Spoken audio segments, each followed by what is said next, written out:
The phone slipped from my hand, clattering onto the coffee shop counter like a guillotine. My heart stopped as I stared at the screen. The words I'd just sent to my boss me hot. Intimidating. Stupidly charming boss burning into my retinas. Hey Dad, can you send me $20 for new underwear?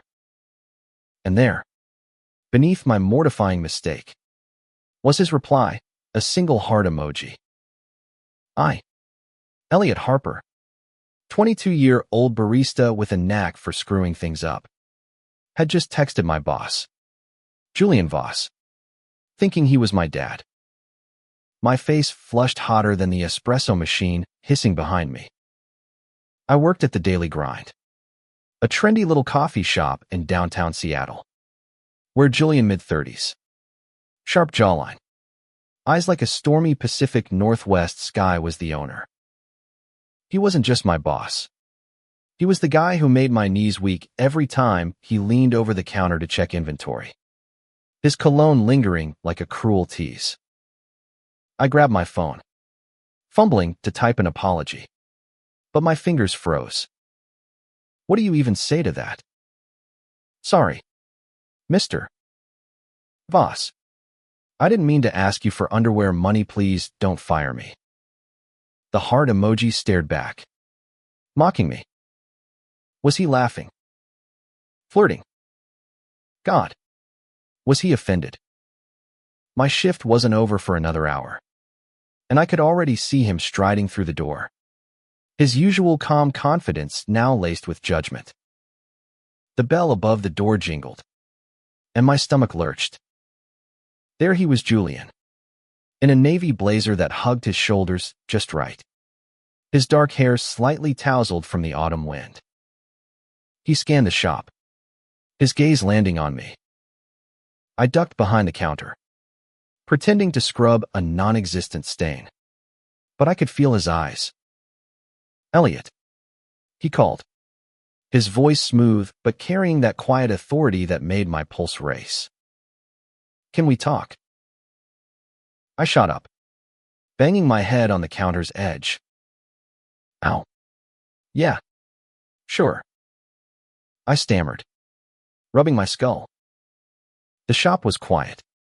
The afternoon rush long gone, leaving just me, Julian, and the hum of indie music overhead. I shuffled to the back office, my sneakers squeaking traitorously on the hardwood.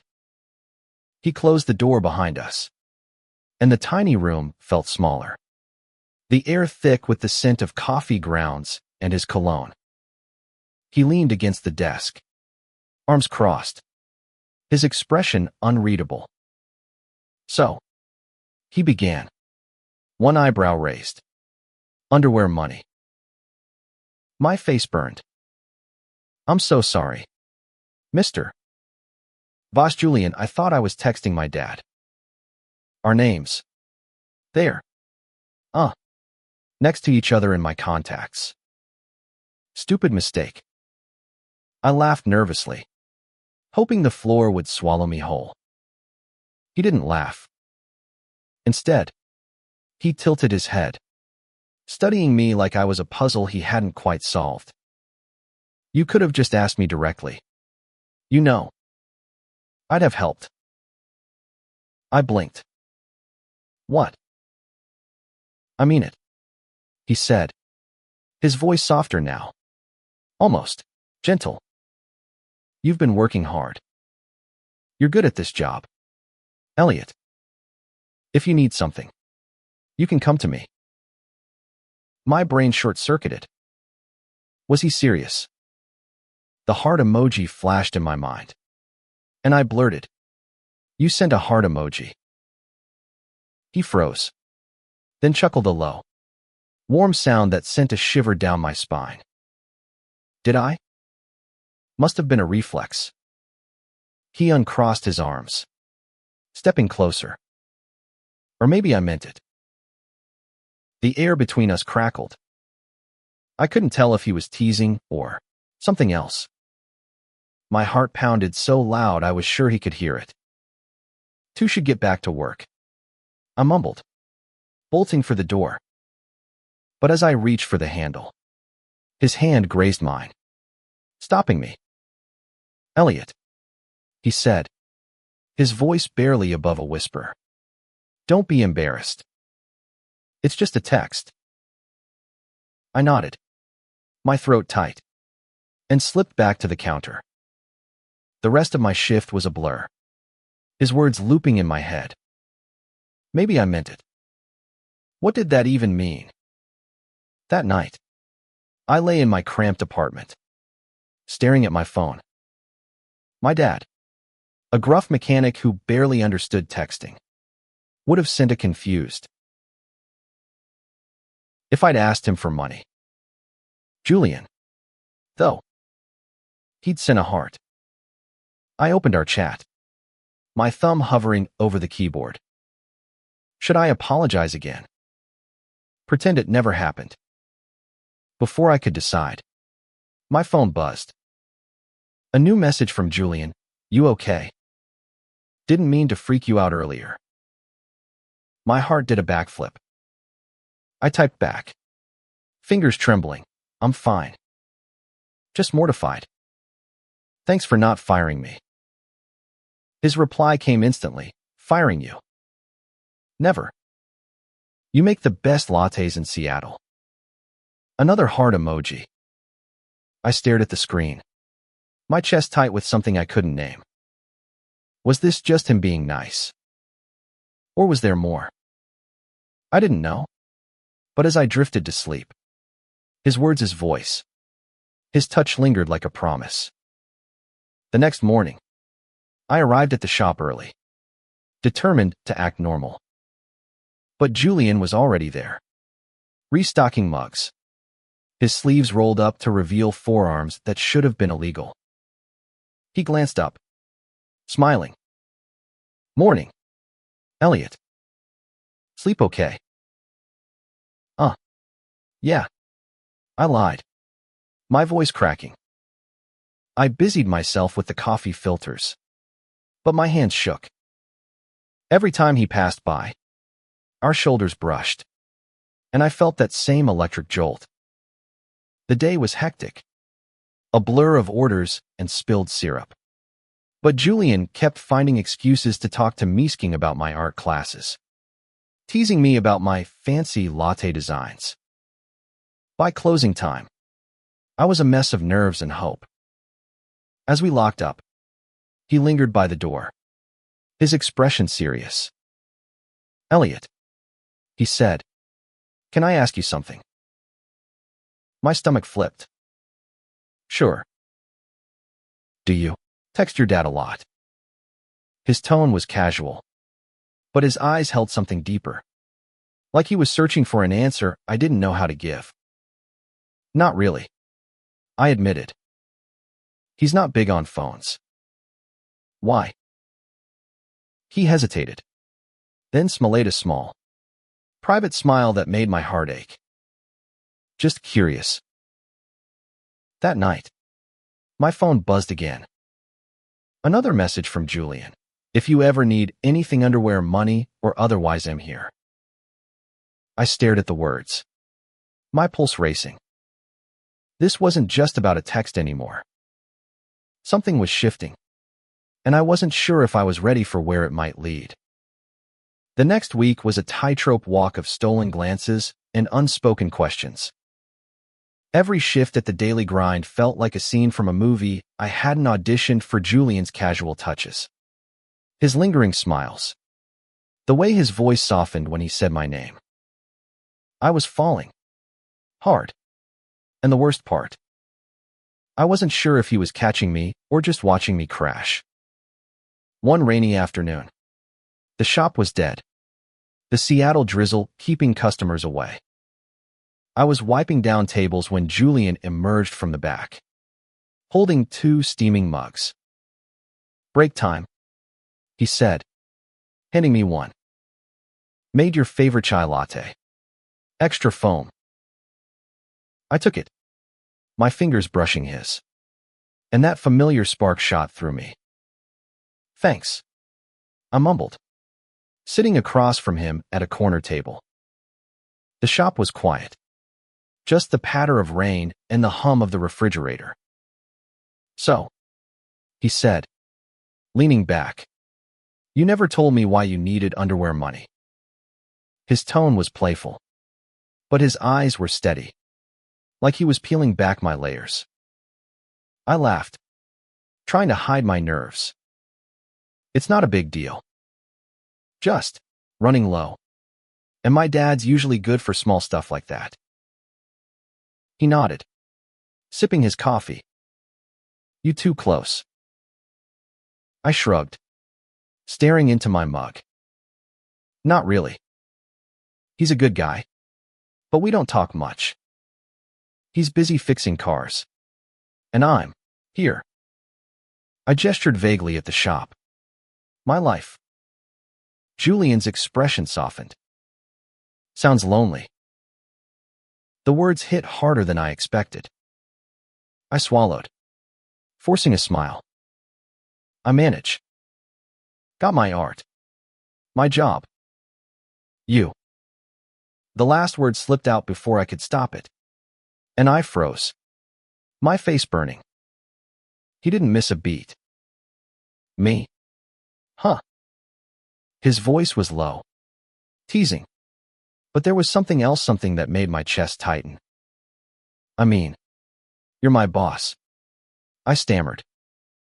"You're around."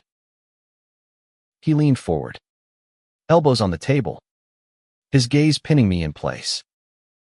"I'm more than just your boss, Elliot. I hope you know that." My heart stopped. Was he saying what I thought he was? Before I could respond, the bell jingled, and a customer walked in, breaking the moment. I jumped up, grateful for the distraction, but Julian's words echoed in my head all day. That night, I couldn't sleep. I kept replaying our conversation, the way his eyes had held mine, the way his voice had dropped. I opened my phone, scrolling through our texts. His last message, "I am here," felt like a lifeline. On impulse, I typed, "Can we talk? Like, outside of work?" I hit send before I could overthink it. My phone buzzed almost instantly. "Meet me at Pike Place tomorrow, 7 p.m. I know a spot." The next evening, I stood outside Pike Place Market, the air thick with the scent of fish and flowers. My nerves were a live wire, sparking with every passing minute. What was I doing? Meeting my boss-me hot boss outside of work. This was a terrible idea. But then I saw him, striding through the crowd in a dark sweater, his hair catching the golden light of the setting sun. He smiled when he saw me, and my doubts melted. "Hey," he said, stopping too close. "Glad you came." He led me to a quiet bench overlooking the Puget Sound, the water shimmering under the fading light. We sat, our knees almost touching, and for a moment, neither of us spoke. The silence wasn't awkward.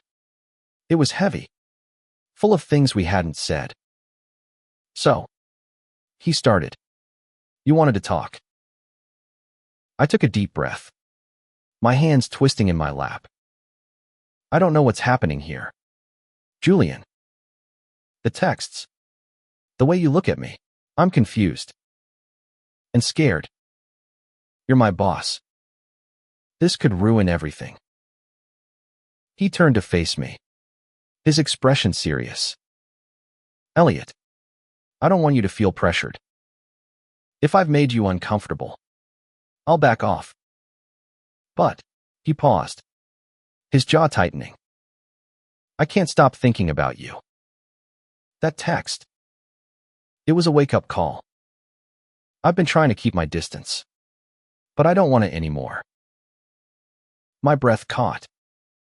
"You like me?" He laughed softly, rubbing the back of his neck. "Like you, Elliot. You're all I think about."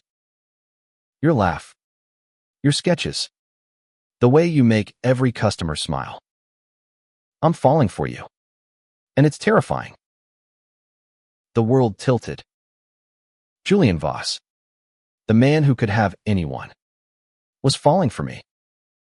I wanted to laugh, to cry, to kiss him right there. But fear clawed at my fear of losing my job, of ruining this fragile thing between us, of the world judging us. I'm scared too, I admitted, my voice barely audible. I've never been with a guy. Not like this. He reached for my hand, his touch warm and steady. We'll figure it out together. No rush. No pressure. Just us. I nodded, my throat tight. And for the first time, I let myself hope. As the sun dipped below the horizon, painting the sky in hues of pink and gold, I leaned into him, our shoulders touching, our hands entwined.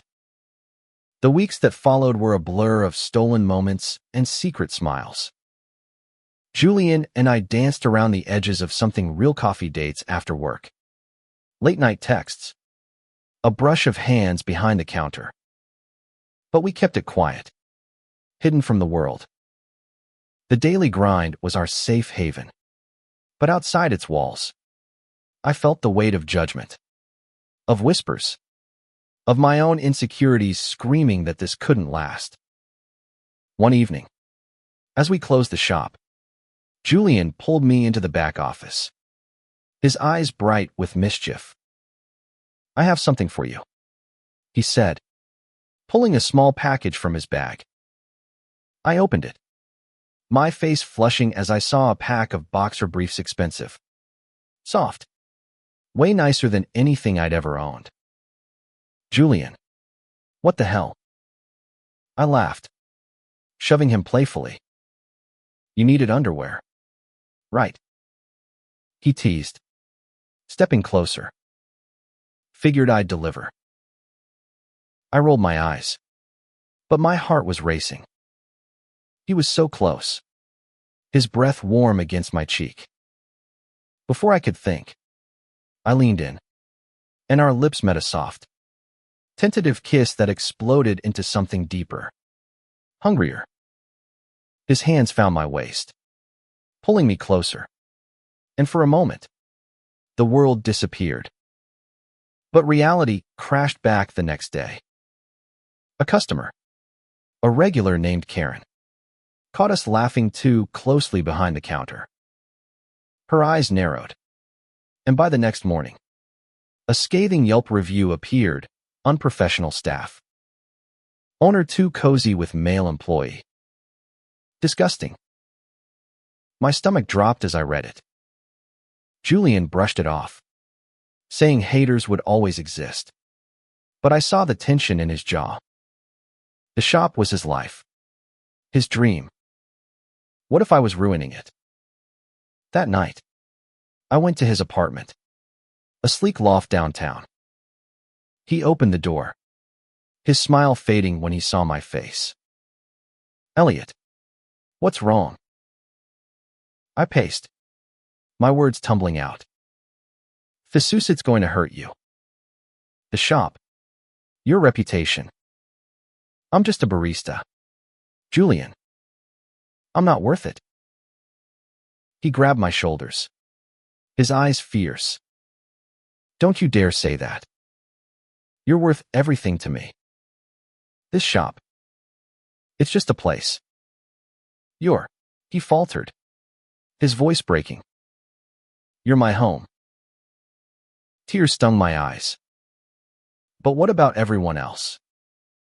My dad, the customers, the world. They'll hate us. Let them, he said, pulling me close. I've spent my life hiding who I am. Elliot, I'm done. I want you, and I'm not ashamed of it. His words broke something in my fear. Doubt. Years of feeling like I didn't belong. I kissed him, hard, pouring everything into it. For the first time, I felt like I could breathe. But the world wasn't done with us. The next day, my dad called. I hadn't told him about Julian, but Karen's review had spread through our small community, and someone had sent it to him. "Elliot," he said, his voice tight. "What's this about you and your boss?" I froze, my heart pounding. "It's complicated, Dad." "Complicated?" He snapped. "You're throwing your life away for some guy. I raised you better than this." His words cut deep, but I stood my ground. I love him, Dad, and I'm not ashamed. There was a long silence. Then, quietly, he said, "I need time. Elliot." The line went dead. I sat on my couch, numb, until Julian showed up, wrapping me in his arms. "He'll come around," he whispered, but I wasn't sure. The next weeks were hard. More reviews popped up, some cruel, some supportive. The shop lost a few customers, but others rallied around us, leaving tips and kind words. Julian and I kept going, stronger together, but the weight of it all lingered. One evening, as we locked up the shop, a familiar figure stood outside me, Dad. My heart stopped as he approached, his expression unreadable. "Elliot," he said, his voice rough. "I was wrong. I don't understand everything, but I see how happy you are, and I don't want to lose you." Tears spilled down my cheeks as I hugged him, the knot in my chest unraveling. Julian stood beside me, his hand on my shoulder, and for the first time, I felt whole. That night, we sat on Julian's balcony, the city lights sparkling below. "We made it," I whispered, leaning into him. He kissed my forehead, his voice soft. "We're just getting started." And as we held each other, I knew whatever came next, we'd face it together. A mistaken text had sparked something unstoppable, a love that defied judgment, a home we'd built from the ashes of doubt.